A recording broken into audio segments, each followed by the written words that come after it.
Yeah. The webinar is now live. Okay. Good afternoon, everyone, and thank you for joining in for the webinar on RoadTech. Mr. Supreme, let's wait for 2-3 minutes. Let people join in, I guess, then we can start. Okay, fine.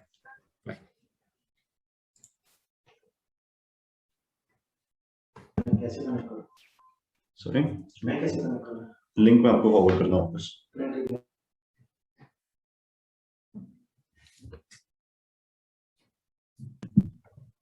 Hi. We are just joining in like 1 minute.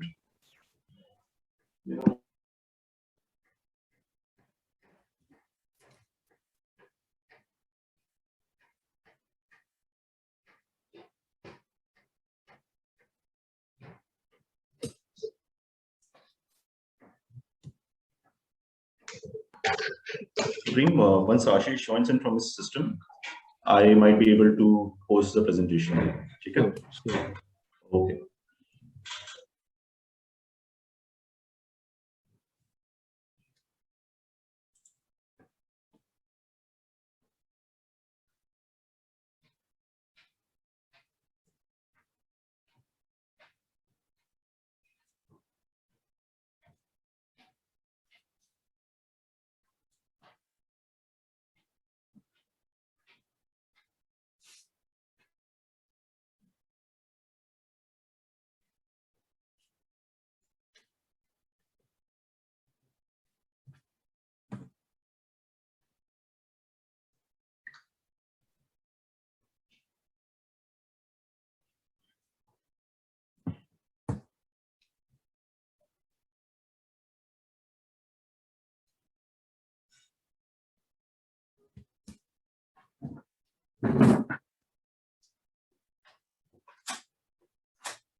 Yeah, hi. I think Ashish is here.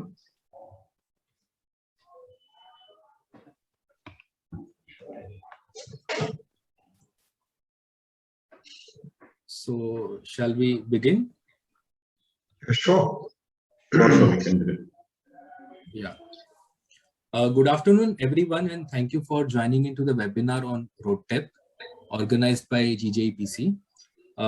Recently, the GJPC received several requests in relation to scheduling a webinar on RoadTech because it is a topical issue and also it is relevant for the gems and jewelry sector.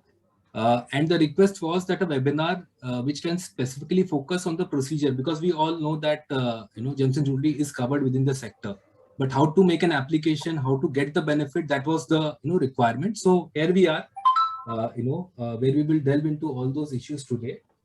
We have a very intellectually heavy panel today. I will first, ask Dr. Dinesh Dua to take up the session and provide a brief overview. And Dr. Dinesh Dua is a very renowned figure and face within the fraternity and requires no introduction. But yet, because that's a protocol, I'll have to briefly introduce him. Dr. Dua currently is an executive director of Messrs Nectar Life Sciences, and he was the immediate past chairman of Pharmexcel Ministry of Commerce. He has also been the chairman of Confederation of Indian Industry. Dr. Dua holds a master's in business management from Harvard Business School, and he has over 41 years of experience in leadership positions across different sectors. And Dr. Dua is also a board member, director, Club Service, Rotary Club.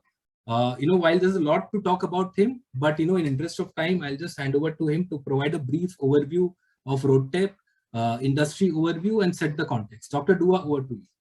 Thank you very much, Supreme. I think JG EPC, the Export Promotion Council, with whom I'm very familiar, because I've been myself the chairman, as you rightly stated, over 3.5 years for a council which has been very robust council, which is Pharmaceutical Export Promotion Council, and which is where the two of us, which is basically JG EPC and Pharmexcel, were star performers over the years, right?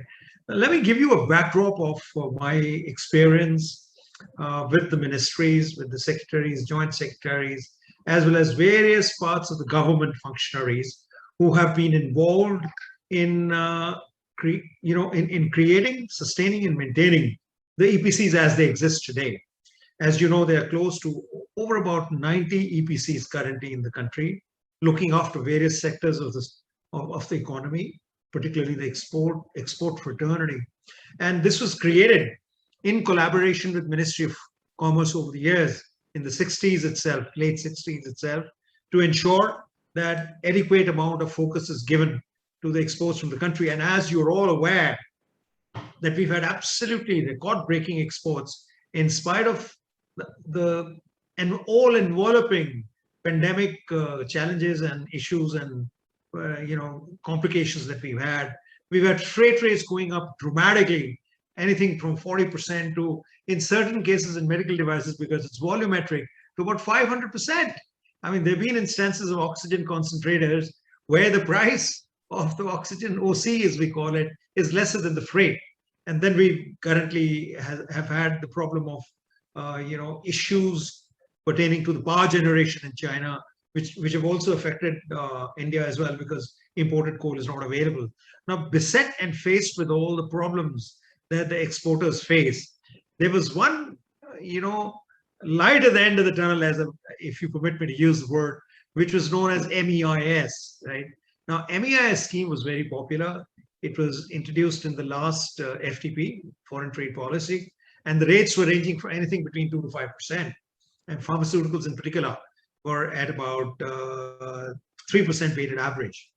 Now, unfortunately, as a backdrop, I'd like to inform you as to what happened to MEIS.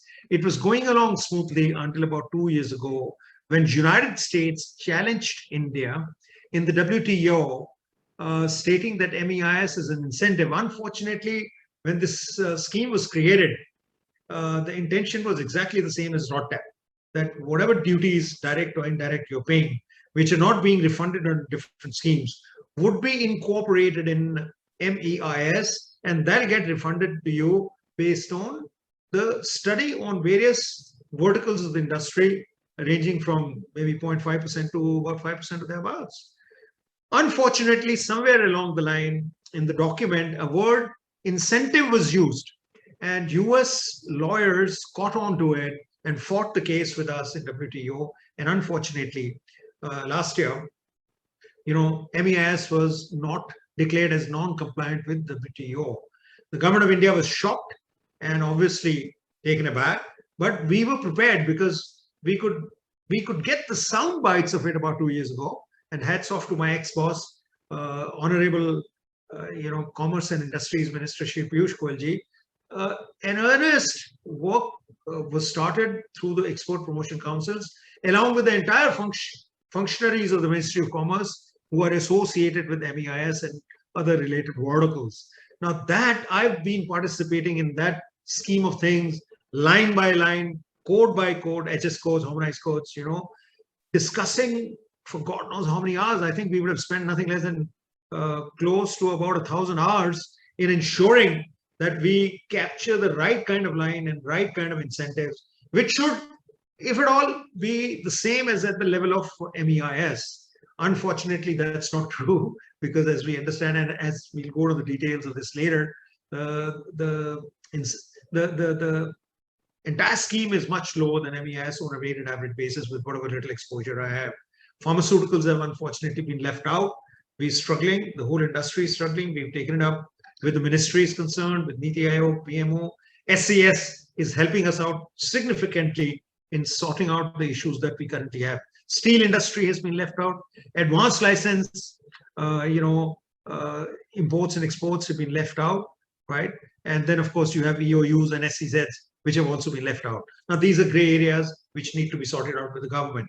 Since I've worked very closely with all arms of the government, I've been beneficiary to figure out as to how RoDTEP was created and how it's been structured in a manner that within the given budgetary constraints. Now that's a very big issue, mind you, ladies and gentlemen, budgetary constraints. They would have given it to the industries as well as advanced licenses, SCZ, EOUs, etc. that works, but they have not because of budgetary constraint, which is very unfortunate, because under MEIS you were giving that benefit. And to say that wherever PLI schemes have been given, right, the incentive is, I beg your pardon, the RoDTEP is being denied is also not appropriate. We are doing our groundwork on that, and sooner or later we'll get it back. Now, coming to what this scheme is all about, this scheme is basically a replacement for MEIS, as I said earlier, and it aims to reimburse the taxes and duties which are incurred by the exporters, such as local taxes, coal, cess, mandi tax, electricity duties, fuel, transportation, so on and so forth. And it's given as a percentage of the FOB value of the exports. Now, the biggest question is that in case in any other existing scheme, if you're getting the benefit, then that benefit will not be incorporated in the RoDTEP scheme. Now, that's one of the reasons that the rates look relatively lower than what we had anticipated. And the outlay of the budget, the central budget, government budget, was close to about 50 to 60,000 crores, but that's not to be the case. The objective was to boost exports, to make Indian exports cost competitive, provide a level playing field to the exporters vis-a-vis the international guys, to give a boost to employment generation, and of course, to boost Indian outward shipments. And in spite of all the challenges, all the problems, lo and behold, we've had the highest exports ever in the history of this country in the month of August. So if that is the case, and we were not sure at that point in time that RoDTEP is going to be given and to what extent it's going to be given, it's a wonderful performance. Now, here is a proposition where exports are doing very well, and you brought in RoDTEP. There are a lot of gray areas in RoDTEP, which we will clarify, Ashish will clarify as we go along. You can imagine that if everything is smoothened in the next 1 or 2 months and given an opportunity, SCS works along with GTO, which is a not-for-profit organization, I think the government will sooner or later realize that whatever is due to the exporters of the country needs to be given. Just to inform you, in the field of pharmaceuticals, where I've been associated for the last 4 decades thereabouts, we've been denied RoDTEP, and on the contrary, Chinese government directly and indirectly has enhanced the incentives. They are real incentives, but they're not being challenged in WTO so far. First got increased to 6%, and last year to another 6% through wire kind of indirect facilitation of the industry. Now imagine if you were to get 12% incentive and we're being denied even the 3% which is existing, what would be the challenges and issue? So with that backdrop in mind, RoDTEP is definitely a compliant scheme as compared to MEIS. And under the WTO rules, certain duties like state taxes, which I mentioned, need to be refunded. Now, here is a situation where there is a comparison between MEIS and RoDTEP. Scheme of incentive is MEIS, unfortunately, whereas RoDTEP is refund of indirect taxes. WTO compliance is not with MEIS, it is okay with WTO. RoDTEP is okay with WTO. Incentive percentage, I said earlier, was 2 to 5%, and this one has been 0.5 to about 3% or thereabouts. Mode of issuance remains to be the same, which is hard copy or downloadable transfer scripts. In the case of RoDTEP, it's purely electronic. So it's too early to wind up. I'll end up saying that it's too early for us now to compare in quantitative terms between what is available to us under RoDTEP vis-a-vis MEIS. From the industry, I can only say one thing. All this while, it's taken us almost 2 years to bring in RoDTEP, and we've been denied. So far, for the last 6 months, it's been a very difficult time. When MEIS capping was done at 2 crores, MEIS was denied to us for 6 months or thereabouts. A lot of money is stuck, and we exporters have already factored in that percentile refund through MEIS or incentive, whichever you call it. I hate to use the word incentive, right? The RoDTEP is yet to take off in terms of procedures, as Supreme very appropriately stated. It's got certain gray areas. We need to understand the dynamics of it through the methodology or standard operating procedures, etc. And once it sinks in, maybe in another month or so, and with the proactive support and intervention of SCS, I think we will be in a position to ensure that a level playing field is provided. And if it's not, well, the doors of the government are open. The government has been very helpful. Hats off to our dynamic Commerce and Industries Minister, who's always available. He always takes your call. He listens to you, understands the problem, instructs the officers right up to the secretarial level to ensure that immediate, care is given to wherever it hurts, and that's why you see him so often now in the media saying a lot of things and listening to you and ensuring that the Ministry of Commerce is always there to alleviate all the problem areas and challenges. With these words, I'll just stop here and thank you, JG EPC, for giving me this opportunity of getting involved. Over to you, Supreme. Thank you, Dr. Dua, for your insightful inputs. I understand there are several gaps in the scheme as currently formulated. All we can say is that let not perfect be enemy of the good, and we hope that it will improve. With this, I now introduce Ashish, Mr. Ashish, who will take us through a detailed presentation in relation to RoadTep overview, benefits, and procedures. Along with that, he will also highlight some system-related challenges that may come up, and that would be a great opportunity for all who are there to efficiently claim benefits under the RoadTep scheme. Mr. Ashish is the Assistant Vice President at Shangri-La Corporate Services. He carries over 15 years of experience in the domain of foreign trade policy. Ashish leads the efforts for business development and strategic projects at SCS, which works under the verticals of trade promotion, trade restriction, and trade compliance. With that, I hand it over to Mr. Ashish to take the presentation forward. Thank you, Supreme. Thank you, Dr. Dua, for giving us the insight and the overview about the incentive schemes. And good afternoon, everyone. I will take you over through the RoadTep overview, benefits, and the procedures. So let me start with a brief about Gems and Jewelry and Shangri-La as well. So JGEPC, as we all know, is the apex body driving export growth in the gem. One point, prior to the webinar, there was a request that if we can use a mix of Hindi and English, if possible, so that... Bilkul, absolutely, kyun nahi. Yeah. So I forgot to mention that, but yeah, that was one instruction.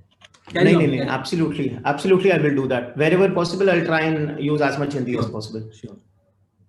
Okay. So good afternoon, everybody. As we know that Gems and Jewelry Export Promotion Council is the apex body that is helping the growth of the gems and jewelry sector since almost last 55 years. Bombay mein headquartered hai. There are more than 7,000 members in the field, and it helps in the trade promotions and interaction with on the trade related issues between the government and the exporters. And that's how we facilitate all the entire trade within the sector. About Shangri-La, we are into the industry for more than 35 years. We have worked with more than 800 MNCs currently in India today, with whom we are registered, with more than $5 billion of export transactions, with a strength of almost about 250 employees, with whom we are branched out pan-India basis. That's about Shangri-La. Moving forward, I would like to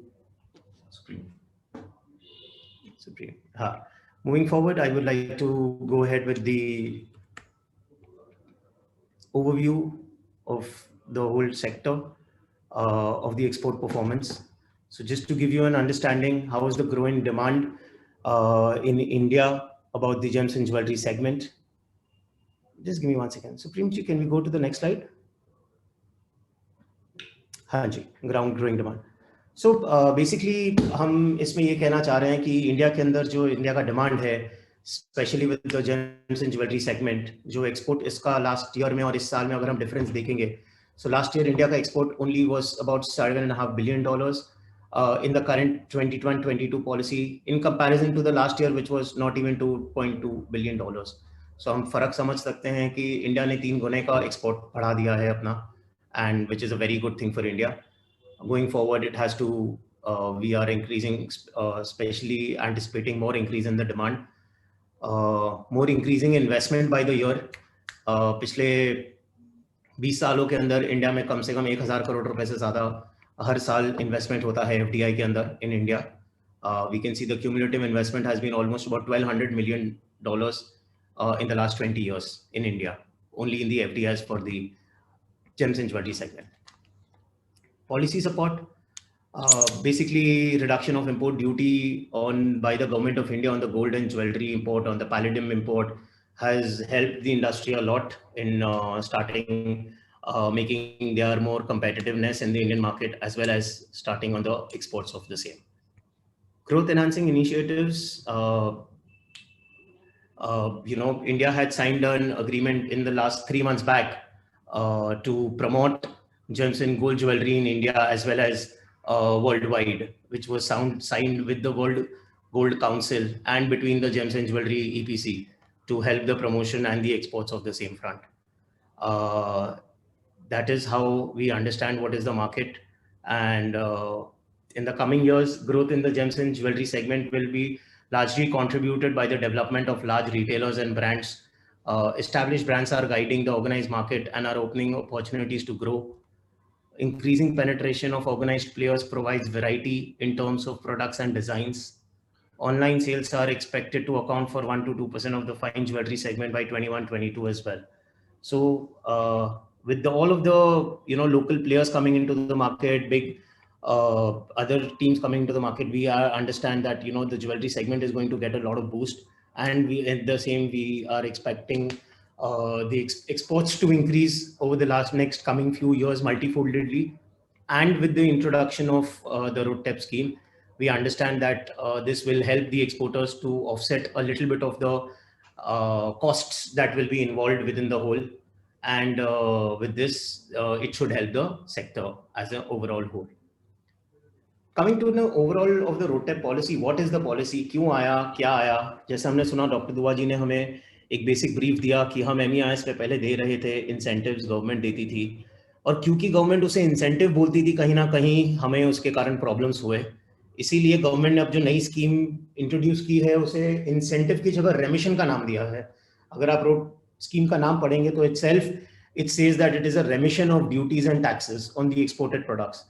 basically government कहती है कि government कुछ taxes आज भी है जो आपको refund नहीं मिल रहे हैं आपके एक्सपोर्ट के अंदर, बिकॉज जीएसटी रिफंड मिल जाता है, but even after GST refund कुछ टैक्सेस हैं जो आपको नहीं मिल पाते हैं. So that is the taxes that the government is intending to refund in the scheme.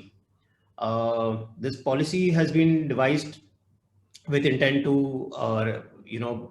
आपको रेमिट करने के लिए mandi tax, fuel tax, electricity, any other kind of indirect taxes which the government has charged you but not remitted back to you in the form of either the GST or any kind of other incentive scheme like your advanced license or EPCG or any kind of an EOU or SEZ which are working under the same. So these are the schemes which are, these are the taxes which are rebatable under the scheme. Calculation has been made by the governmental bodies, especially with the drawback cell that overlooked the entire prospect of it. They have taken into consideration with the representations made to them and the calculations submitted by various exporters or the councils. Also understanding that what are the taxes that could not be rebated under the same, calculating various points and various understanding of how the same was calculated.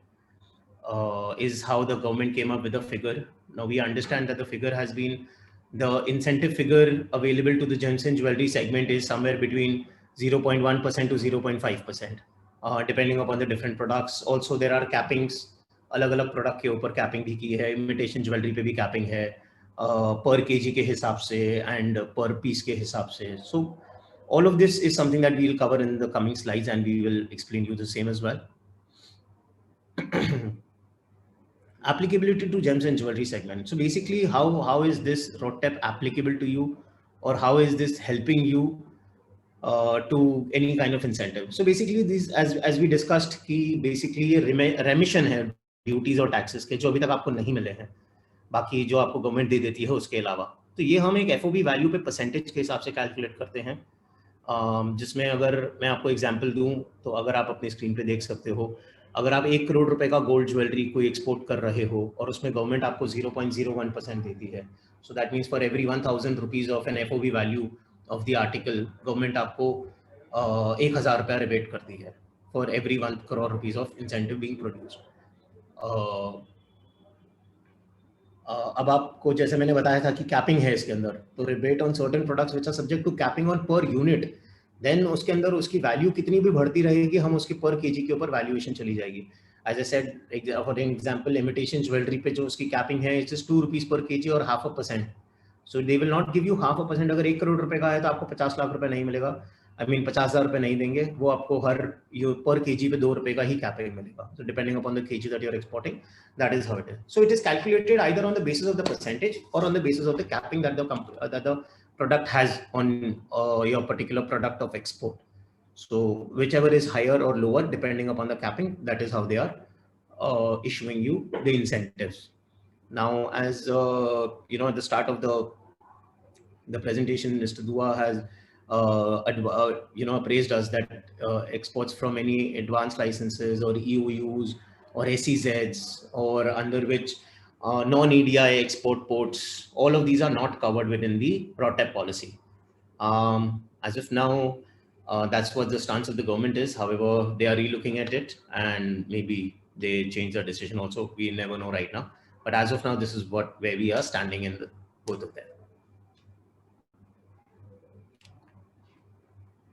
So this is the applicability to the gems and jewelry segment. If you see naturals or cultured pearls, semi-precious stones को 0.01% है, silver, gold, platinum को भी 0.01% है.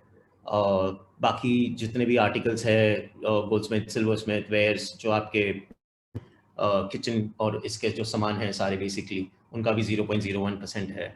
Imitation jewelry is 0.5%, but with a capping on the range of 2 rupees to 2.5 rupees per kg. So different products, कुछ product की 2 रुपए capping है, कुछ की 2.5 रुपए है. And coins and other is at 0.01%. So this is something that we have prepared to show you how कहाँ पर इंडिया का स्ट्रेंथ है, इंडिया कहाँ अगले 3 साल के लिए एक्सपोर्ट कर सकता, देख सकता है, कुछ अगले 10 सालों के लिए कहाँ इंडिया का strong points मिल सकते हैं इंडिया को, which countries India could export which products so that they can have a better understanding on the same and a better market share comparative to the world market. अगर हम आपको देखें तो आज export share of Indian competitors unsorted diamonds के अंदर है Canada and south Africa and Australia, USA, who are doing the highest exports. And India has only concentrated more on the unsorted diamond and worked industrial diamond, जिसको हम expand कर सकते हैं global market के अंदर, जैसे है बोत्सवाना, फ्रांस और सिंगापुर के अंदर भी. But currently हमारा उतना वहाँ नहीं हो रहा है, but we can in the future we have an opportunity that we can take as much as advantage on the same to increase our exports on that one. Precious stones हमारे सबसे ज़्यादा कंपेटिटर्स है Thailand, US and UAE, जिनका growth बहुत ज़्यादा हो रहा है. वी कैन अंडरस्टैंड कि हम अगर चाहें तो हम भी अपना शेयर बढ़ा सकते हैं इंडिया के अंदर कंपैरेटिवली. एक्सपोर्ट कंपेटिटर्स इन अनवर्क प्रेशियस स्टोन्स थाईलैंड, यूएई जैसा मैंने अभी बताया, एंड यूएसए है. इनकी ग्रोथ बढ़ती जा रही है. एंड हमारे पास ऑप्शन है कि हांगकांग, जर्मनी को भी हम अपना बना सकते हैं एंड अनवर्क प्रेशियस मोड के अंदर हम अपना इंक्रीज कर सकते हैं इसमें. Imitation jewellery India, Netherland, Germany, Singapore with lower global share than India portray an increase in the global market share. These are growing steadily and slowly and steadily. US, UK, France, China and Germany are the top importers, and India has 29% share. With USA, India can explore this opportunity with these segments and these countries. For silver, we are aware that countries like Germany, China, Japan, Australia and US are the top global exporters for semi-manufactured silver. India nahi hai iske andar, but the last 5 years trend has been very positive and the growth rate has been very good. If India continues this, we hope that we can cater to the markets like Canada, Hong Kong and Japan, who are one of the highest importers across the globe for silver products. That is what we are hoping for. Gold as a whole, it's worldwide. There is no discussion as to where we can export and we cannot export. But at the end of the day, we also understand that some of the UAE and the Saudi countries are some of the most heaviest importers of gold, and we understand that we can have a good fruitful export on that region.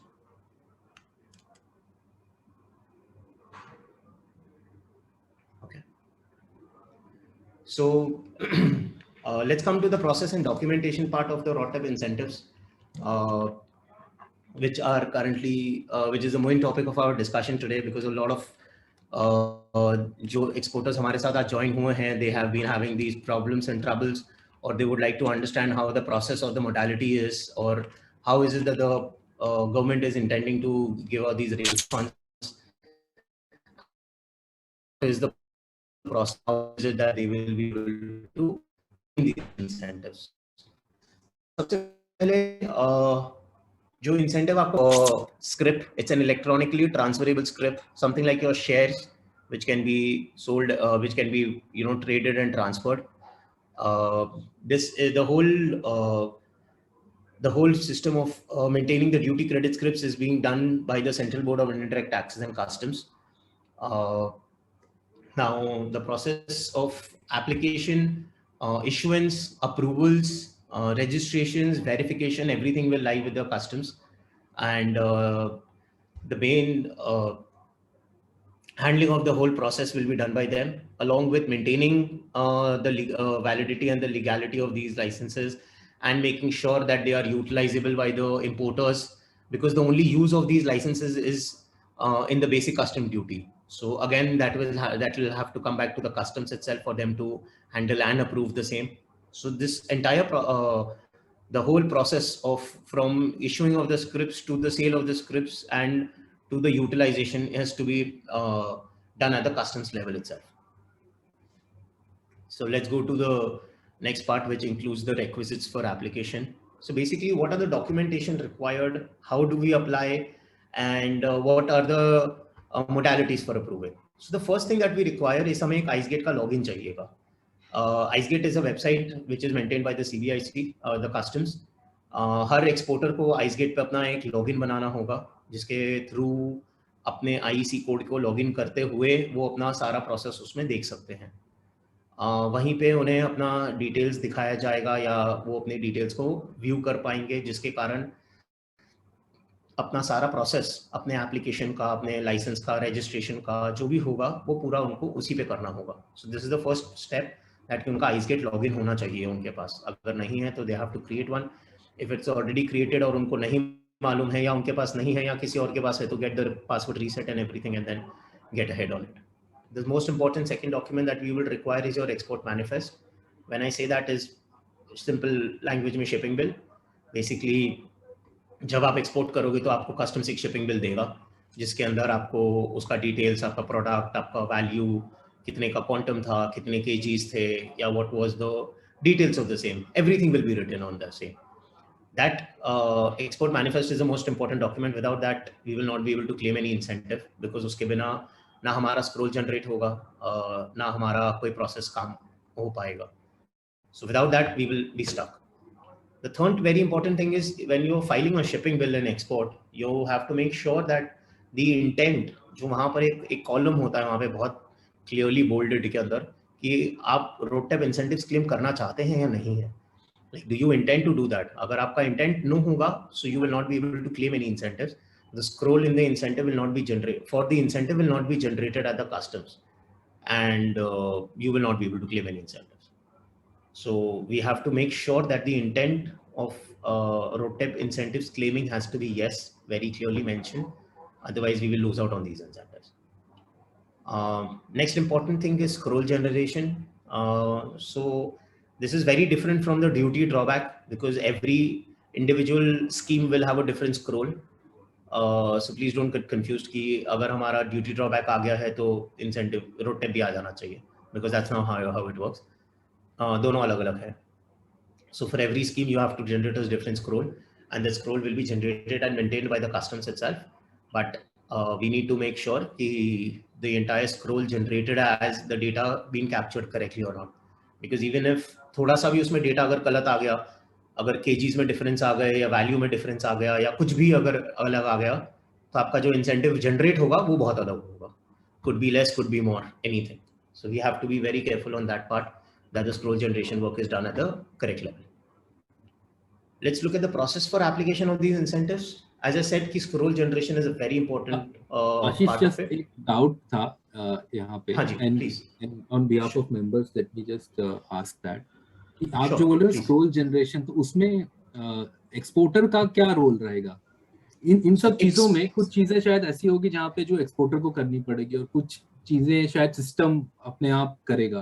तो एक Correct. अगर आप वो थोड़ा bifurcate कर सके कि exporter, बिल्कुल. जैसे कि इतना मैं समझा शायद जब एक्सपोर्ट करते हैं उसी टाइम पे जैसे ही हम शिपिंग बिल फाइल करते हैं उसके साथ साथ कुछ अलग करना पड़ेगा रोड टिप के लिए, तो वो एक बार थोड़ा अगर आप बता सकते हैं. Sure, बिल्कुल बिल्कुल. So basically अगर मैं आपको एक प्रोसेस का एक ओवरव्यू दूं छोटा ब्रीफ में, बेसिकली आप अपना एक्सपोर्ट करोगे, एक्सपोर्ट करने के टाइम पे आपका एक कंसाइनमेंट पहुंचेगा कस्टम्स के पास, उसकी शिपिंग बिल जनरेट होगी, आपका CHA करेगा. This is all the work to be done by the CHA. So आपके CHA को इसे ब्रीफ होना चाहिए कि आप क्या करना चाहते हो, so that he is able to do the work in the right way and right format. अब आपका जब CHA, आप उसको बोलोगे कि मुझे रोड टैप इंटेंट क्लेम करना है, सो आपके CHA का जो काम है, जैसा आपने पूछा कि how is the work bifurcated, so as an exporter और as an CHA on behalf of an exporter जो मोस्ट इंपॉर्टेंट काम होगा वो होगा कि रोड टैप के शिपिंग बिल के ऊपर इंटेंट यस मार्क करके उसको चढ़वाना, क्योंकि जब तक वो नहीं होगा तब तक आगे का स्क्रॉल जनरेशन जो हमारा काम नहीं है वो नहीं होगा, और उसके आगे का भी जो प्रोसेस है वो भी नहीं हो पाएगा. सो हमारे काम के अंदर एज एन एक्सपोर्टर सबसे इंपॉर्टेंट है कि शिपिंग बिल को यस करके आगे लोड करवाना. आगे शिपिंग बिल के ऊपर सारे डिटेल्स सही तरीके से कैप्चर्ड है या नहीं है, is something also that we need to make sure. Now when I say that is what I mean is कि आपका पोर्ट ऑफ एक्सपोर्ट, आपके वैल्यूज, जैसे मैंने कहा केजीज या क्वांटम्स और XYZ details, what product are you exporting, वही product का कोड है कि नहीं है. गलत कोड अगर आपका कैप्चर हो गया तो आपको गलत इंसेंटिव मिलेगा या इंसेंटिव नहीं मिलेगा. अगर आपका पोर्ट कोड गलत कैप्चर हो गया तो भी आपका इंसेंटिव कैंसिल हो जाएगा. For any XYZ reason if your shipping bill has not been captured in the right way, आपका इंसेंटिव कैंसिल हो जाएगा. So we have to make sure that while exporting our CHA is very diligent and us at the same time are being diligent. नहीं तो क्या होगा, it is just another process that you will have to keep following to make sure that your incentives are released. Incentives तो शायद तभी भी मिलेंगे, but आपको जो उसके लिए process follow करना होगा वो process lengthy बन जाएगा आपके, क्योंकि फिर आपको हर एक चीज में rectification करवाने पड़ेंगे. जैसे अगर आपका क्वांटम गलत हो गया तो आपको अपना क्वांटम ठीक करवाना पड़ेगा, अगर कोड गलत हो गया तो कोड ठीक करवाइए. There's a procedure that needs to be followed for everything that you do wrong, right? So अगर हमने कहीं गलती की तो हमें उसे ठीक करने के लिए हमें वापस पूरा आना पड़ेगा. So it is better that while doing it we don't make any mistakes. From our part, that is our responsibilities. After that, after the export is done, there's a scroll that is to be generated. Now scroll generation is something that we don't do, or it is not in our control. It is supposed to be done by the customs. However, we have to make sure that the scroll is generated. क्योंकि जब तक scroll generate नहीं होगा आपका duty credit नहीं आएगा, और अगर ड्यूटी क्रेडिट नहीं आएगा तो स्क्रिप्ट नहीं जनरेट होगी आपकी, और स्क्रिप्ट नहीं जनरेट होगी तो आपकी वैल्यू नहीं आएगी, मतलब आप उसको या यूज नहीं कर पाओगे या बेच नहीं सकते. So for you it will become as good as nothing happening, like अगर हम उसे नहीं कर पाएंगे तो on that context. So the second part after the just as I was progressing, after shipping bill is uploaded and you done all your work, the next step is to make sure that the scroll is generated. Now scroll generation is done from the customs. We don't play any part in it, but we have to make sure that it is done. अब customs automatically भी करता है उसे, but होता है कभी कभी customs नहीं भी करता है, and we all know how sometimes it gets delayed. So if that happens is where we can come into the picture, or your CHA can come into the picture, or any other competent authority or competent person or an entity who has that basic knowledge can come into the picture and help you with the that entire activity as well. So now for scroll generation, it has to go back to the customs, where the appraising officer or the custom officer will again have a look at it as to why it is not done, if any errors, understand the same, and then get an approval and then close it. I'm sorry, I think there is someone who's messaged. He is Mr. Hardik Shah is not able to hear us. I'm sorry, am I audible? Absolutely. Okay, Hardik ji, then I think sir आपके speaker में कुछ होगा, एक बार आप अपना speaker check करवाओगे तो better होगा. Let's move forward. But so as I was just saying, कि scroll generation is the first and the most important thing. अगर आपका स्क्रॉल जनरेट, आपका एक्सपोर्ट होने के बाद शिपिंग बिल में यस करने के बाद अगला आएगा स्क्रॉल जनरेशन, हमें स्क्रॉल जनरेट करवाना होगा. Once that is done, it will go to the ICEGATE application. So scroll generate करके उसमें से आपका एक ड्यूटी क्रेडिट वैल्यू होगा, that will be reflecting in your ICEGATE ledger once it is approved from the custom side. Once that is done, अब आप आपके अपने आइसगेट के लेजर के अंदर हम अपना क्रेडिट वैल्यू देख सकते हैं. And once that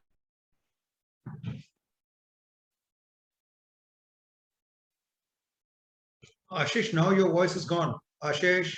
Ashish, your screen has freezed. We can't hear you, Ashish. credit value is available for every shipping bill को combine कर सकते हैं and combine करके single.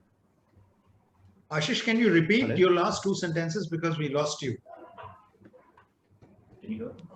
Apologies. Can you hear me now? Very Yes. Is it Better better? now. Yes. Yeah. Okay, sorry. So what I was saying is post scroll generation, what will happen is the duty credit value that it is calculated. So suppose for example हमने export किया 1 करोड़ रुपए का, वो एक shipping bill में हमें मिलना चाहिए 1 पैसा 0.01%. तो वो होता है 1 करोड़ पे उतना is 1000 rupees. So हमारा 1000 रुपए का duty credit value है. That duty credit value post scroll generation will be available to view in the ledger at the IceGate. जितने शिपिंग बिल हम एक्सपोर्ट करते हैं, हर शिपिंग बिल के अगेंस्ट में हमें एक ड्यूटी क्रेडिट वैल्यू हमारे दिखाई देगी. एंड फिर हम क्या कर सकते हैं, हम उसे कंबाइन करके एक स्क्रिप इशू करवा सकते हैं. And then after the issuance the registration needs to be done, and post of the registration this will have a validity of 12 months from the date of issue. So एक बार script issue हो गया, suppose हमने 1 Jan को करवाया, तो वो 31 December तक वैलिड रहेगा. And then within that year either we utilise the same और we transfer the same. Otherwise it will get lapsed. So this Okay. is the basic process how the flow of incentives or RoadTap application or RoadTap issuance will follow. Right. मेरा एक और question था आशीष की, जैसे कि Please. मेरे आपने लिखा कि बहुत सारे डिफरेंट पोर्ट्स पे इंडिविजुअली ये स्क्रॉल जनरेट होगा. तो Correct. इवेंचुअली जो मैं एप्लीकेशन या जो मैं स्क्रिप्ट इशू करवाऊंगा, will it be consolidated and will it be used eight one कर सकते गिवन हैं आप, ऑफ माय चॉइस, ऐसा दैट इज पॉसिबल, राइट? कर सकते हैं आप. That is up to you. That's a choice up to you. As an exporter, आपकी चॉइस है, आप कितने भी उसको कंबाइन कर सकते हैं if you want, not a problem. Okay.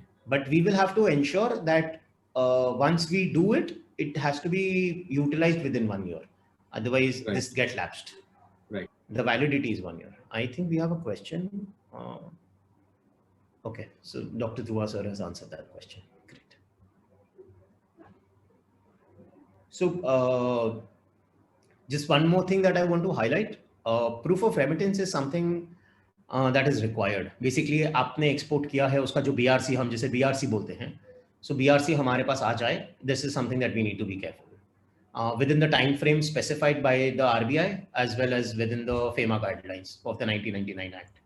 So उसके तहत हमें ये ध्यान रखना होगा कि हमारा रेमिटेंस हमारे पास आ जाए, नहीं तो हमारा जो इंसेंटिव है जो हमें दिया है, I mean remission of duties, let's not use incentive actually, जो हमें रेमिशन ड्यूटीज का दे रही है गवर्नमेंट, अगर हमारा पेमेंट हमारे पास टाइम पे नहीं आता है, रेमिटेंस हमारा नहीं आता, तो that can be record by the government until and unless there's an extension provided to us. That's a different case. Right. Ashish, there is a question. How do we log in? So, sir, Ranjit ji, basically you have to create a login ID with the IceGate facility, IceGate, with the correct. IceGate portal. This is linked to your IEC along with your email address and your director details and everything. So, by Ashish, inputting all the details, we can Yeah, create a login for ourselves. Ashish, Yes, if sir. you type IceGate link on the Google, it'll straight away take you there. Yes, correct, sir. Absolutely.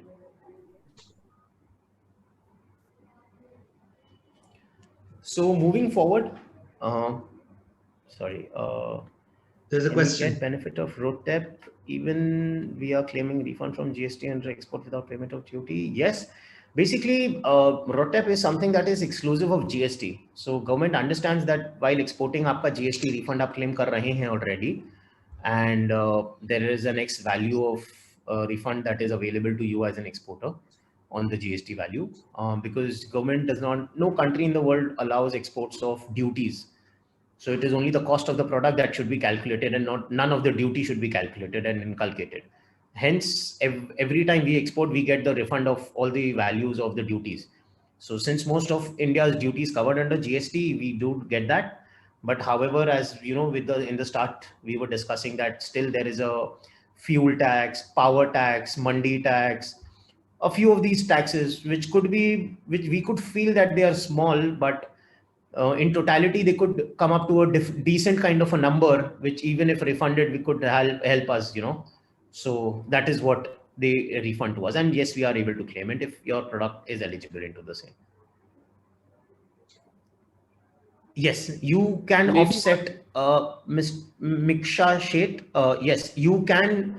The actually जो आप script generate करोगे अपने export incentives का, उसको आपको offset BCD में ही करना पड़ेगा import में. There is no other possibility. You cannot do anything else with that. Either you utilize it in the payment of BCD, or someone else utilizes, any other importer. You can sell it to anybody. So Ashish, what we can do is we can take all the questions in the end. So Yeah. that, Let's do That's that. better. Yeah, let's do that. That's Let's do better. that. Great. So going forward, let us understand some of the challenges as well. What are the challenges while claiming these incentives? So just to give you eligibility related challenges, there are only two that we are foreseeing currently.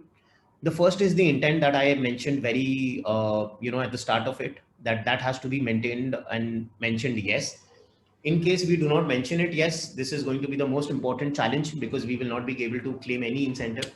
The scroll will not be generated, the DGFT will not be interested in, or the customs will not be interested in getting any incentives rolled out. The second challenge in terms of eligibility is a lot of units, even in the gems and jewelry sector, operate out of the SEZs and the EOUs, who are doing a lot of job works, or probably small, operating out of these small SEZs, even in the SEEPs or any other, all across India, there are so many SEZs. So these are currently not allowed. So just in case, if you import under advanced licenses, also will not be allowed to get any RoDTEP incentives. Like we understand a lot of diamond import into India, if with the intent of exporting and just doing job work and karigari ka jo hum bolte, the Indian karigars, that they do such a fantastic job.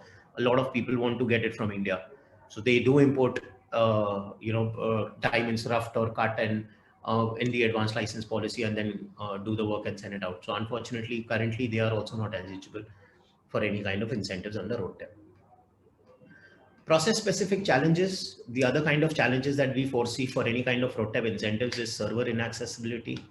When I say this, is there are a lot of times that people are unable to access the servers itself of the DGFT, because there's so much of load on them, because everybody is trying to access the servers and everything.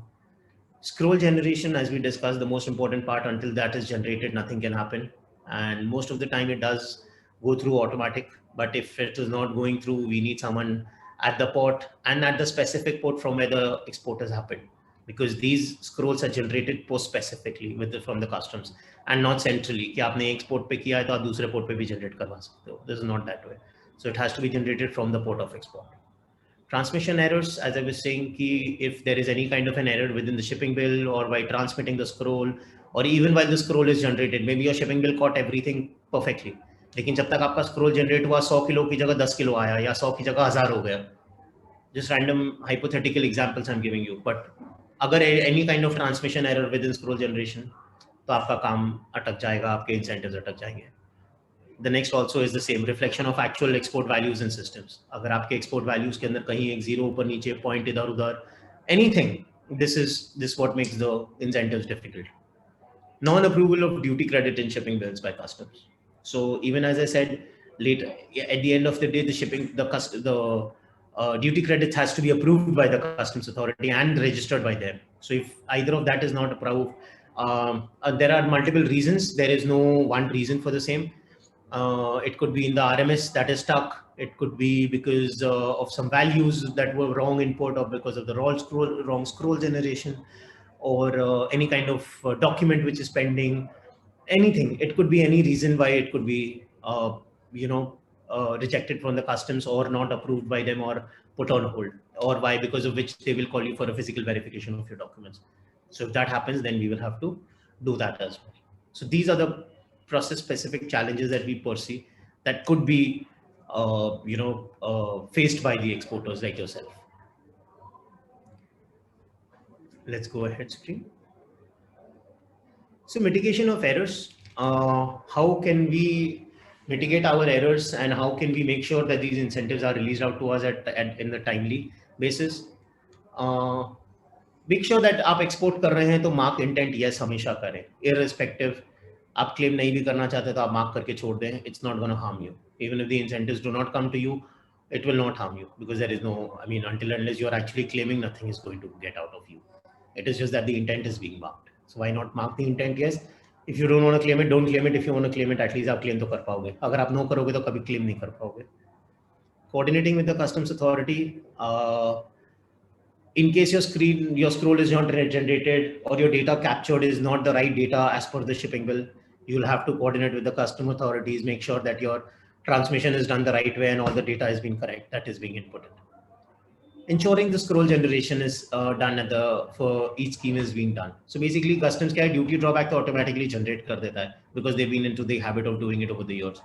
But क्या होगा अगर government ने आपका road tax नहीं किया customs ने, तो आपका road tax incentive नहीं होगा claim. So either your consultant has to be very vigilant, or your people or your department people, export team has to be very vigilant कि हमारा scroll generation हुआ है कि नहीं हुआ है, उसमें क्या issues आ रहे हैं, किससे बात करनी है, who's the right people at the customs to talk to them and get the scroll generated. Customs at a lot of times, DGFT and every department requires documentation, or they have queries and they have to understand कि क्या है या कैसे हुआ है.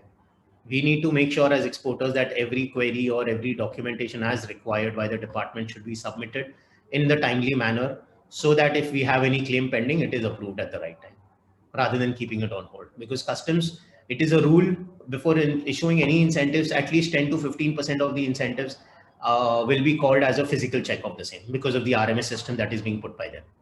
So even there is no requirement as such कि मतलब आपके कोई documents में गलती होना जरूरी नहीं है तभी आपको customs बुलाएगा.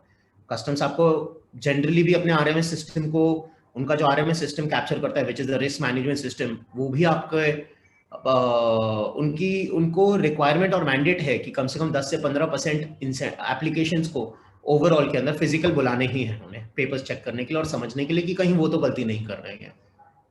So हो सकता है उसके कारण भी आपको बुलाया जाए और आपके papers मांगे जाए. So at that point of time, we have to be sure that we are able to do that accurately. Otherwise, वो हमारे applications pending में चले जाएंगे. So that is something that we need to be careful of.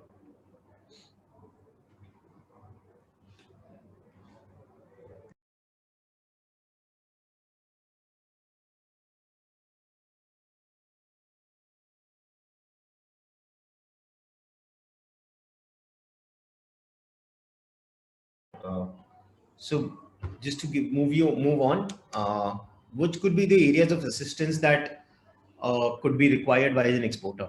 So basically, policy representation. What do we mean by policy representation? अब हम देख रहे हैं कि there are 4 kinds of products within the gems and jewelry which are eligible for incentives. There are some other products currently which are not eligible in the incentive schemes.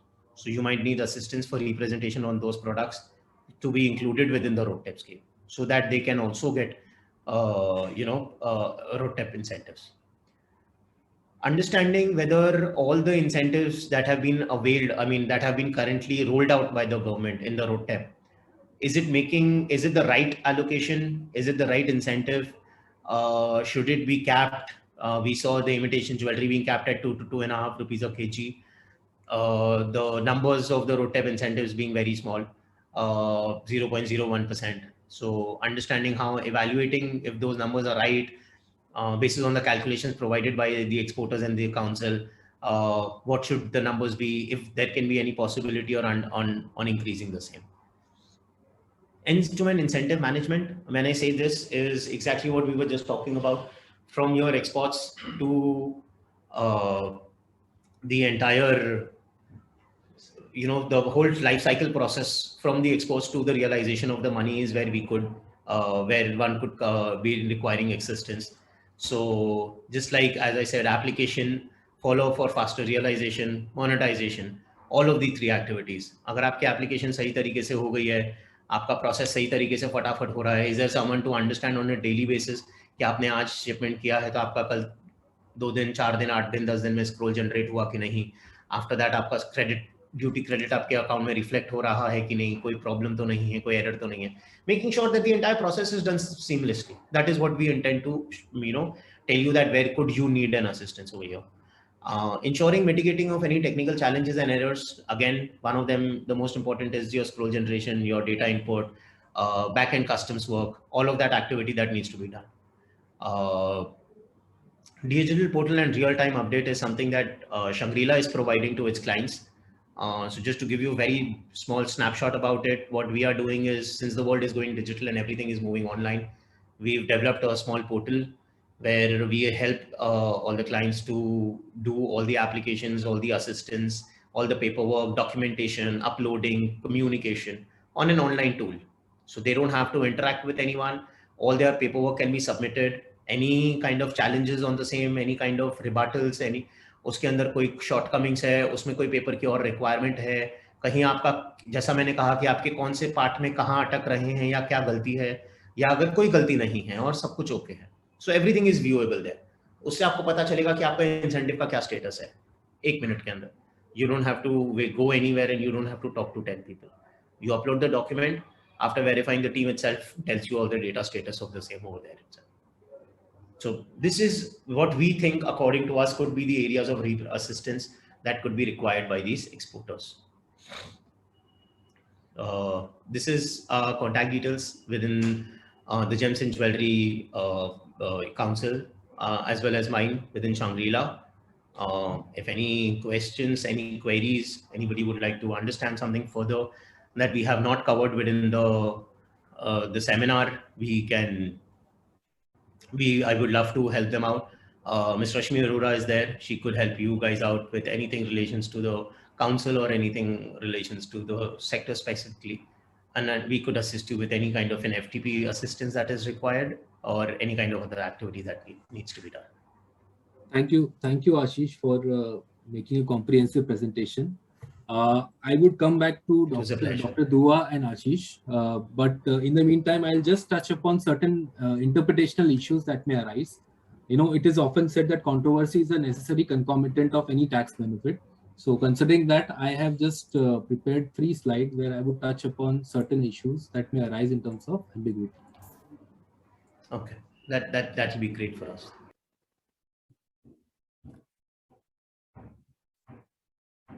Yeah, so the first जो पहला issue है वो basically customs ने एक notification issue किया है recently, जिसमें they have specified how the scheme will be implemented, how the duty credit would be provided. तो उसमें एक रेस्ट्रिक्शन जो उन्होंने क्रिएट किया है उसके अंदर वो ये है कि जो बेनिफिट है, benefit is computed on the FOB value, जो आपका एक्चुअल ट्रांजैक्शन वैल्यू है, but that benefit will be restricted to 1.5 times of the market value. अभी एक्चुअली में इस सेक्टर में इतना बड़ा मार्जिन होगा नहीं कि आपका मार्केट वैल्यू और उसमें 1.5 टाइम्स का गैप रहेगा. बट प्रॉब्लम कहाँ आएगा is to implement this condition. How do you demonstrate as an exporter that your FOB value is not more than 1.5 times of the market value? Because especially in the context of diamonds, no 2 diamonds are equal. So how do you provide the market value? दूसरी बात यह है कि while ये condition notification में दी गई है, इसका इम्प्लीमेंटेशन कैसे होगा? क्या एक्सपोर्टर को डिक्लेरेशन देना पड़ेगा या कोई एडिशनल ओनर्स है उसको मार्केट वैल्यू डेमोन्स्ट्रेट करके देना पड़ेगा? उसकी अभी तक क्लैरिटी नहीं है. उसमें एक और इंटरेस्टिंग चीज ये है कि ये जो स्कीम है that is actually formulated under foreign trade policy, FTP के अंदर है. एफटीपी जो फॉरेन ट्रेड रेगुलेशन एक्ट के अंडर कॉन्स्टिट्यूट किया गया है, एफटीडीआर एक्ट. एफटीपी में भी कंडीशंस है इस स्कीम की, उसमें कहीं पे भी मार्केट वैल्यू की जिक्र नहीं है. उसमें खाली यही बताया गया है कि ये benefit shall be a given percentage of the FOB value. और ये जो कस्टम्स का नोटिफिकेशन इशू हुआ है that is issued under section 51B1 of the customs act. उसका स्कोप है only to specify the manner in which credit can be issued. So एक issue ये आता है कि क्या ये नोटिफिकेशन है जो प्रेस्क्राइब किया है, एक तो ये एफटीपी से कॉन्ट्रडिक्शन में है, और दूसरा ये है कि it is beyond the scope of the given section under which the notification has been issued. हमारे सेक्टर में अगर इस कंडीशन का ज्यादा इशू नहीं आता है देन इट इज फाइन, लेकिन अगर ये डेट्रीमेंटल होता है कि officers are not accepting our application because we are not able to demonstrate market value, So we will have to loop in council and we'll have to make representation to seek a necessary waiver from this conditionality. ये पहला issue है जो आ सकता है. दूसरा issue आशीष ने touch upon किया था, realisation of export proceeds.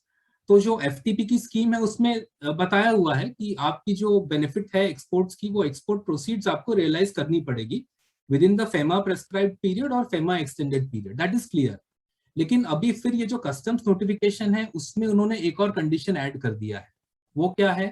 Customs notification ये बोलता है कि जब आप on a given day export benefit claim कर रहे हो तो उस टाइम पे डिपार्टमेंट विल सी कि पुराने जो एक्सपोर्ट्स है, जो आपके पुराने एक्सपोर्ट्स है, उसमें से कोई ऐसा एक्सपोर्ट है जिसका रियलाइजेशन नहीं हुआ है with in the FEMA prescribe period और फेमा एक्सटेंडेड पीरियड, और टू दैट एक्सटेंट आपका करंट क्लेम कर्टेल हो जाए.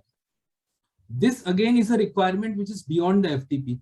एफटीपी खाली यही बोलता है कि आपका करंट एक्सपोर्ट जिसपे आप रोड टेप क्लेम कर रहे हो that should be realised within the FEMA prescribe period. तो यहाँ पे भी अभी किस तरह से ये इम्प्लीमेंट होगा इसकी कोई क्लैरिटी नहीं है, क्योंकि शिपिंग बिल जब हम फाइल कर रहे हैं तो उसके प्रोसेस करते time will they ask for a declaration या किस तरह से इसका कंप्लायंस होगा. There is no clarity as such in relation to this. दूसरा एक और प्रोविजन जो इस कस्टम्स नोटिफिकेशन में क्रिएट किया है वो ये है कि ऑफिसर को ये अथॉरिटी दी गई है कि एक्सेप्शनल केसेस में जहाँ पे उसको कोई डाउट है in relation to bona fides of export, वो रोड टेप क्लेम जो है वो डेफर कर सकता है तब तक जब तक कि एक्सपोर्ट रियलाइज नहीं होता है. तो मान लीजिए कि आपने आज क्लेम फाइल किया और आज ही आपको बेनिफिट मिल जाना चाहिए, बट अगर ऑफिसर को लग रहा है कि नहीं इस एक्सपोर्ट में कुछ इश्यू है तो वो उस बेनिफिट को तभी ग्रांट करेगा जब 6 महीने बाद 8 महीने बाद आपने प्रोसीड्स रियलाइज कर ली.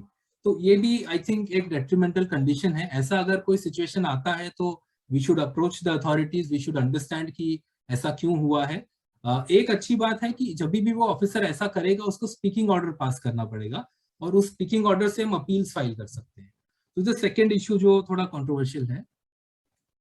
तीसरा जो एस्पेक्ट है वो ये है कि अगर मतलब वापस कस्टम्स नोटिफिकेशन में उन्होंने कुछ प्रावधान क्रिएट किए हैं जहां पे customs authority can cancel the duty credit script. So if it is found that the duty credit script has been obtained or there is some violation of the Customs Act, any other regulation or any other law in force, then the authorities can cancel the duty credit. Okay. Also, if a credit has been issued in excess for any reason, और ये बहुत broad way में specify किया हुआ है, if it is issued in excess for any reason, then also the customs authorities can recover the amount so issued, provided that the amount has been utilized or transferred. तो अगर आपने use किया है, which is a good condition, तो वो recover किया जा सकता है along with interest. यहाँ पे फिर एक और देखने वाली बात ये है कि सिमिलर पावर्स FTDR एक्ट में भी हैं, क्योंकि ये स्क्रिप्ट जो है वो FTP के अंडर इश्यू हो रही है एसेंशियली, तो FTP में भी प्रावधान है स्क्रिप्ट कैंसिल करने के, और इस नोटिफिकेशन के अंडर कस्टम्स को भी ये अथॉरिटी दी गई है. तो there is an overlap. And overlap often creates confusion. So, Customs Authority Act करने वाली है, FTDR Act करेगी, वो confusion create हो गया है because of these conditionalities. Similarly, coming back to the other issue of realization of export proceeds, तो notification में ये भी प्रावधान है कि आपने अगर export proceeds realize नहीं किए within the FEMA prescribed period और FEMA extended period, तो आपको वो benefit वापस देना पड़ेगा.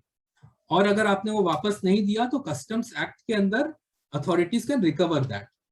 यहाँ पे एक important चीज ये है कि they have not associated the recovery with the amounts which have been used or transferred.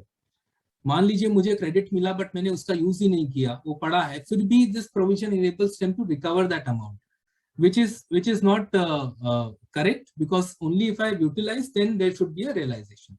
So these are the few issues which in due course may come up or may require redressal. With this, I would request Dr. Dua to provide any further input which he believes are relevant, pursuant to the discussion that has happened, pursuant to the presentation made by Ashish and all. Dr. Dua, we welcome your further inputs or comments on this. See, any scheme, my experience of 5.5 years of working with the Ministry of Commerce or Ministry of Finance for that matter, any scheme that you bring in any format, in any structuring exercise, you will always have issues, right? And I think you hit the nail right on the head by, top of the line issues and concerns which the exporters would have. Whereas some of them may be justifiably correct, some of those would be experienced and taken forward through. That's why the EPCs are there. EPCs have been created to address in issues को आगे ले जाने के लिए. And सबसे fortunate part ये है कि हमारे मिनिस्टर, हमारे सेक्रेटरीज, हमारे जॉइंट सेक्रेटरीज सब मिनिस्ट्रीज में आजकल सुनते हैं. एक मैकेनिज्म है जिसमें रिड्रेसल एक गिवन पीरियड में देना होता है, whether you like it or you don't like it, right?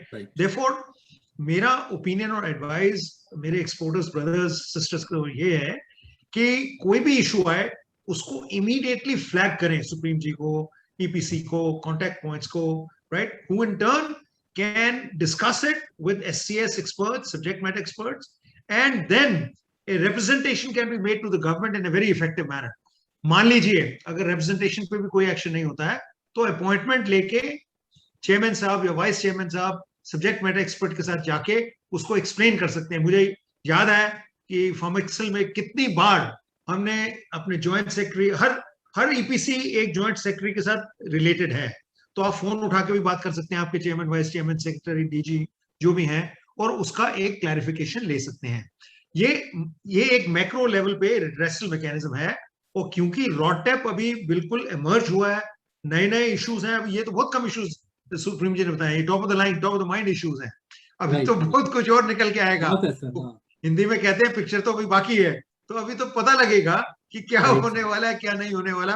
और उसी के लिए ईपीसी, एससीएस वगैरह वगैरह जितनी भी एजेंसीज हैं जो कि गवर्नमेंट ने क्रिएट की हैं या नॉन गवर्नमेंट है जो इस फील्ड में एक्सपर्ट्स हैं, उनके थ्रू ये इश्यूज लिए जा सकते हैं. ये बहुत वैलिड इश्यूज है सुप्रीम जी, मैं आपसे बिल्कुल मुत्तफिक हूं कि ये इश्यूज जो हैं अभी से हमें सब्जेक्ट मैटर एक्सपर्ट्स जैसे आशीष जी हैं और हैं हमारे यहाँ, उनसे बातचीत करके वन बाय वन एक रिप्रेजेंटेशन डाल सकते हैं. सरकार के साथ भी एक वेबिनार कर सकते हैं और उसमें हम हो सके तो कॉमर्स सेक्रेटरी और जॉइंट सेक्रेटरीज के साथ भी एक उसमें हम आपकी हेल्प कर सकते हैं definitely. For the micro part I leave it to Ashish. Right, sir. Ashish, over to you. Okay. So, okay, sorry, I was on mute while I was talking. So, thank you, Dr. Dua. Thank you, Supreme. I believe we've covered everything, most of the things that we've covered. I think this is something that we should working key. Sorry. So, I have just put up this working because there was a request. And just for the members to look at, if there's any question, they can come back. But this gives a variety and variation of how this will be calculated under different scenarios. Even in a situation where the market value is more than, or the FOB value is more than 1.5 times, then suppose in the case of jewelry, because the FOB value is more than 1.5 times of the market value, the calculation is on the market value, the lower of the two. And similarly, in case of imitation jewelry, as you had mentioned, because it is per kg, so the benefit is computed as per rupees 2 per kg on 500 kg, which is 1000. So just for the benefit of audience, you can go ahead, Ashish.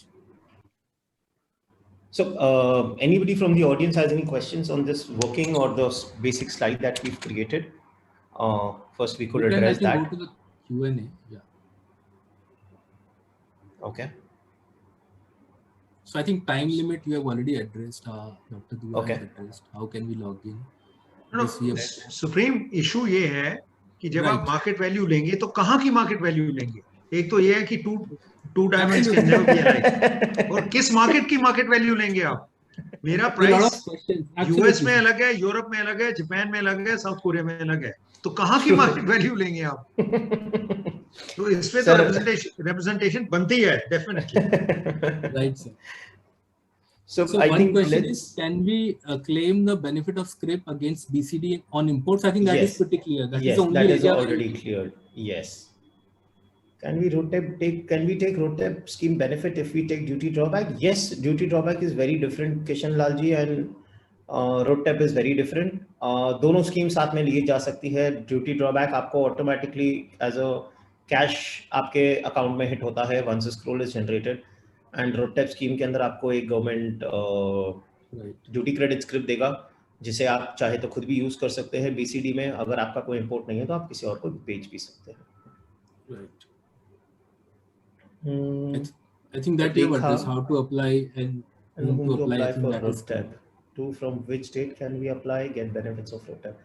So I think that question is done. Rekha ji, if not, please put it out to us again. If you have not been able to, we have On not this clarified. question, Ashish, from which date we can apply? I also had one question in terms of how the benefit will flow, because from the period 1st January 2021 ये benefit आया है, तो government ने बोला था आप shipping bill में yes option exercise कर सकते हो, और अभी सिस्टम नोटिफिकेशन अभी आया है, तो नोटिफिकेशन आने से पहले तक अप टिल 1st जनवरी 2021 वो बेनिफिट लेने के लिए क्या करना वो भी मिलेगा। सो बेसिकली प्रोसेस सेम ही है, प्रोसेस में कोई चेंजेस नहीं है, चाहे वो एक्सपोर्ट 1st जैन का हो या 1st दिसंबर का होगा। Sorry, so there is no difference in the process. Process वही है। एप्लीकेशन 1st जैन से हमने जितने शिपिंग बिल में यस करके इंटेंट किया है, विच आई एम अज्यूमिंग सारे एक्सपोर्टर्स ने किया होगा, so that they are able to claim these incentives, हम उसे एप्लीकेशन बना के सबमिट कर सकते हैं। आई मीन जो प्रोसेस हमने डिफाइन किया और अभी बताया उसके तहत हम काम करेंगे तो हमारे इंसेंटिव्स रिलीज हो जाएंगे। Right. From when can we get the RoadTap benefits? 1st January, yes. What rates are applicable for garments exports, or ROS-CTL is only applicable for garments exports or both RoadTap and ROS-CTL? No, sir. So chapter number 61, 62 and 63, Mr. Yash Saxena, is which is with relations to the ROS-CTL exports, will only get ROS-CTL. For them, there is no RoadTap available, and for products that are RoadTap are not covered under the ROS-CTL scheme. And ROS-CTL scheme की हैं वो, अगर आप कहेंगे तो you can get in touch with our company, I mean our representative. I'll give you the number, I'll post it on the group over here on the chat. He will be able to help you out whatever is requirement over here. Okay. Next question I think बहुत interesting है, वो मैं भी पूछने वाला था, but now since it's there, if you can just address that. So for goods sent on consignment, shipping bill is generated, export invoice is made within 6 months. For such exports done, how to get RoadTap benefit? That is, yeah, sorry, you were saying something, Supreme, go ahead. Usme generally what happens is that at the time of export, it is not export pursuant to a crystallized sale transaction. So goods move out of the country for being shown either in exhibition or to a buyer. Okay, out of that, some may return back and some eventually may get sold. So that sale may happen 6 महीने बाद, हो सकता है कि वो buyer confirm करे कि मैं खरीदने वाला हूँ, तो उसमें तो मैं shipping bill में और option अगर मैंने exercise भी किया तो value of export उस दिन नहीं रहेगा मेरे पास. Correct. तो is it a transaction which is not specifically covered right now and we need to represent, or is there some possibility of claiming the benefit? As of now, there is no clarity on the same, whether it is covered or how is the modality of the same is covered. But we understand that everything that is being exported from India for which you will be realizing money in the future will be counted as an export. And once you raise an invoice for the same, you will be eligible for the incentive scheme. But currently, as I said, there is no process or modality being set by the government. So this is something that we can, as So I think this has to be taken up because a large chunk of transactions are consignment exports. Correct. Absolutely. We can do that as well. And we can understand what is the process and the modality, or once the remittance is received or we are generating an invoice, we will be able to do that, because as you rightly said, a lot of it comes back into the country as well. So we have to make sure that whatever is come back, it is only the remaining of them for which we are generating the invoices and the money. So the next question, I think we have already not answered. In the sense, we don't know how to derive the market value. Difficult, as Dua sir rightly asked. Let us ask them first which market value. Are we considering India's or China's or Bangladesh or Europe or South Africa, for the matter of fact? True. Absolutely. Right. But assuming and understanding how the government has been dealing over the past years, I will take it that the export value has either to be the shipping country or the shipper country.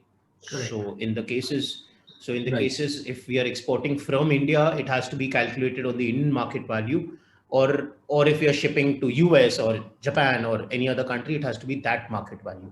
So it has to be either the market value of India or the exporter country, I mean the importing country. Right. I have a property space. So that Okay, is sir. Akash's number.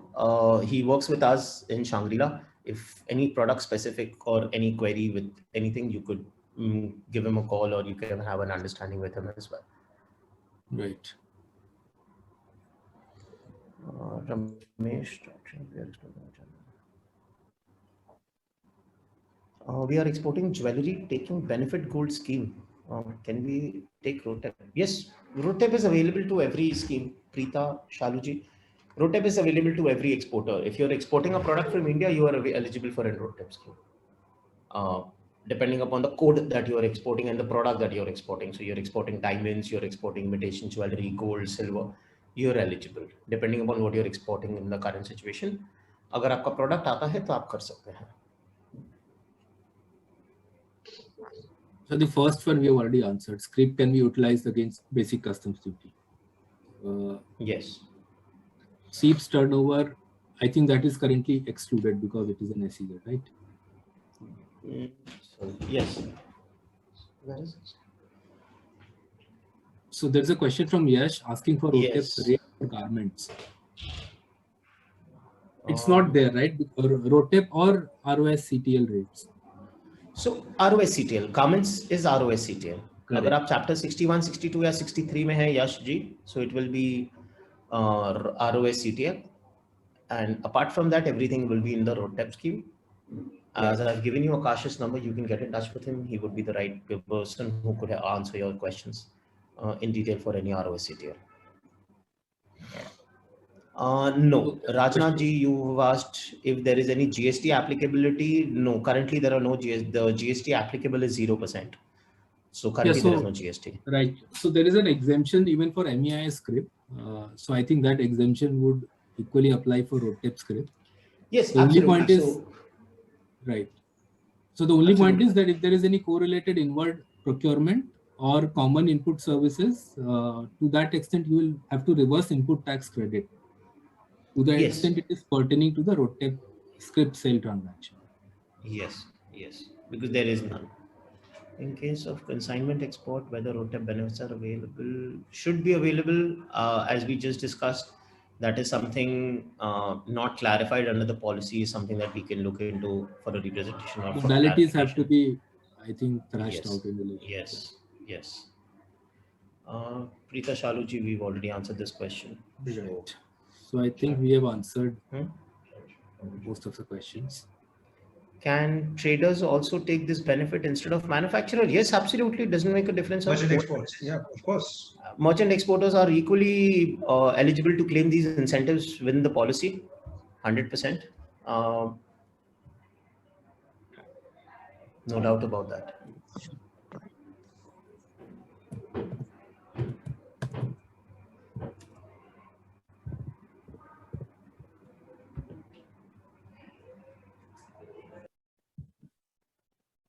Right. So any concluding remarks? I think we don't have any further questions, I guess.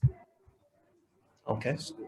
If there are any concluding remarks, Dr. Dua, Yeah, I think first of all, once again, we express our gratitude to JGPC. It's a very vibrant body.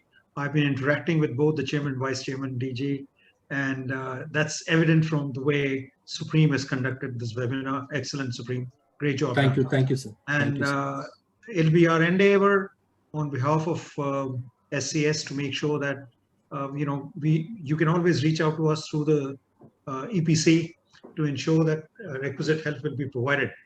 The objective of, as I've experienced in my association with SCS, is that there is no upfront money, no nothing. Everything that we do is in terms of service and milestone based. That means if we succeed, we charge. If we don't succeed, we don't charge. So with this view in mind, these webinars are going to be spread across all EPCs so that the finer aspects of schemes like RoTep and many more, which are going to be coming irrespective of benefit or no benefit, will be under the ambit of SCS. It's been great interacting with all of you. Should you have any questions, please feel free to come to us directly or through EPC. Thank you very much. Have a great day ahead. Thank you, Dr. Dua. It was a pleasure having you, and thank you for taking time out of your busy schedule. Mr. Ashish, any concluding remarks?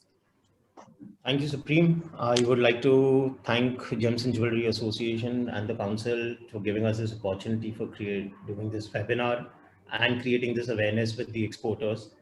We would be very happy to take any questions you have even after the the webinar is over. We have our coordinates being rolled out.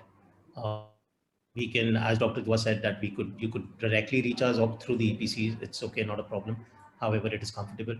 And we would be happy to take up the association or any kind of representation that we could do on behalf of the councils or the association members with regards to any kind of queries that they might have for any assistance that might be needed in the whole process of doing the activity of the whole process of issuance and monetization of these incentives or any other activities within the FTP that is required to them. Sure, Ashish. I think people will reach out to you. Sure, absolutely. With this, I think we can conclude the session. I would like to thank GJEPC for providing me an opportunity to moderate this webinar. And I would thank everyone who has joined. I am hopeful that they have benefited from this session. If there are any questions, they can reach out to GJEPC or Mr. Ashish or me, and we will get all of those addressed. With this, I think we can conclude the webinar. Thank you, everyone. Thank you very much. Have a nice day ahead. Thank you, Dr. Dua. Thank you, Supreme. Thank you, everyone else.